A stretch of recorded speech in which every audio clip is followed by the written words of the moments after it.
যে সেবা করছে, যার যার জন্যই পূজাটা হচ্ছে, তাকে দিতে গেলে খুব বিরক্ত। ব্রাহ্মণকে 10 টাকা নিন, 110 টাকা, তার বার্গেনিং চলে, বার্গেনিং করে। এত বড় বড় প্যান্ডেল হচ্ছে দুর্গাপুজোয়, আর ব্রাহ্মণকে দেবার বেলায় সে ব্রাহ্মণও, বর্তমান যুগে ব্রাহ্মণরা অন্য কাজ দেখছে। কেন দেখছে? বলে ব্রাহ্মণদের তাদের রোজগার উঠে যাচ্ছে, তার সংসার চালাবে, সে এখন অন্য রিক্সা চালাচ্ছে, এই চালাচ্ছে, ওই চালাচ্ছে। রিক্সা চালাচ্ছে, হুট করে সরস্বতী পুজোর সময় দেখবে রিক্সা চালাচ্ছে, এই চল চল চল সরস্বতী পুজোটা করে দিবি। সে জীবনে কোনোদিন পড়াশোনা করেনি, কিছু করেনি, সরস্বতী পুজো কি মন্ত্র বললো, কি না বললো, কিছু নাই, ব্যাস হয়ে গেল। পুজোও সেরকম হচ্ছে, ঢ্যাং ঢ্যাং হয়ে গেল।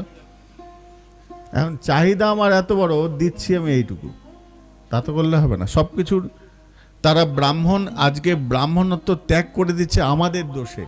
আমরা যদি তার মনের মতন অভিলাষ দিই, তাহলে পরে সে কিন্তু তার ওই কর্মটার প্রতি ধ্যান দেবে, সে অধ্যয়ন শিখবে, পুজো কিভাবে করতে হয়, পূজা পদ্ধতি শিখবে, এগুলো করবে। তাদের রোজগারের জায়গাটা আমরা মেরে দিচ্ছি, তারাও আর পুজোর প্রতি অনীহা। এখন ব্রাহ্মণের দোষ দেখে বেড়ায়, ব্রাহ্মণ মন্ত্র ভুল বলছে, এই ভুল বলছে। কেন বলবে, কি করে মন্ত্র পড়বে, কি জন্য? তাদের পড়াশোনা করাতে হবে তো, তার জন্য তো তাদের রোজগার, প্রত্যেকেই তো পেট আছে। যে মানুষটা প্যান্ডেল করছে তার যেমন পেট আছে, যে মানুষটা মাইক লাগাচ্ছে তার যেমন পেট আছে, যে মানুষটা ব্রাহ্মণের কাজ করছে তারও পেট আছে, এটা ভুললে হবে না।